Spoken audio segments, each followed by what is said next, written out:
নমস্কাৰ বন্ধুসকল, মই আহিছোঁ তিনিচুকীয়া জিলাত বৰ্তমান বৰজান মহকুলি গাঁৱত নামঘৰত উপস্থিত হৈছোঁ। তাতে আমি ভাৰতীয় জনতা পাৰ্টীৰ ইটাকুলি ব্লক মণ্ডলৰ হৈ তেখেতসকল যি চাফ চাফাই চলাই আছে সেইখিনি লৈ অকণমান তেখেতসকলক কথা পাতিম আৰু দেখাৰ বিচাৰিম তেখেতসকলে কেনেকুৱা ধৰণৰ কাম কৰিছে। আহক চাওক কেনেকুৱা ধৰণৰ আমাৰ সভাপতি ডাঙৰীয়া আছে, তেখেতৰ লগত কিছু বাৰ্তালাপ কৰিম।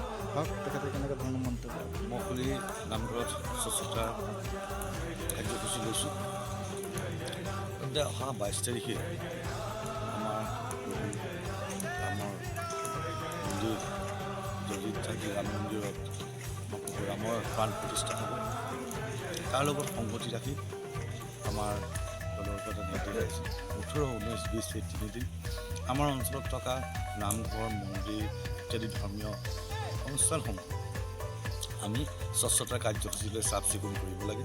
আৰু 22 তাৰিখৰ দিনা এই মন্দিৰ, নামঘৰ, ধৰ্মীয় অনুষ্ঠানবিলাকত আমি কীৰ্তনেই হওক বা নামেই হওক অনুষ্ঠিত কৰি আৰু সন্ধিয়া সময়ত বন্তি প্ৰজ্বলন কৰি প্ৰভু ৰামচন্দ্ৰ যেতিয়া অযোধ্যালৈ ঘূৰি আহোঁতে দেৱালী পাতা হৈছিল, উৎসৱ পতা হৈছিল।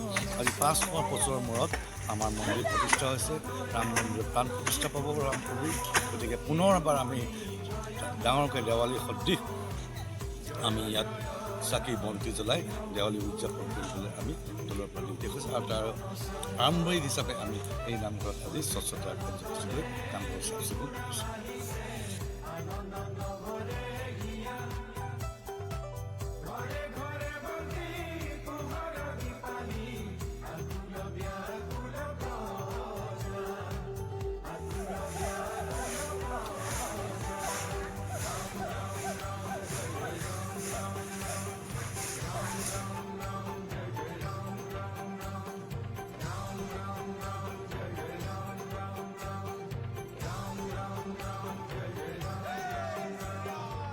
দশৰথ নন্দন ৰঘুপতি ৰাম, তুমি প্ৰভু দয়া ধাম।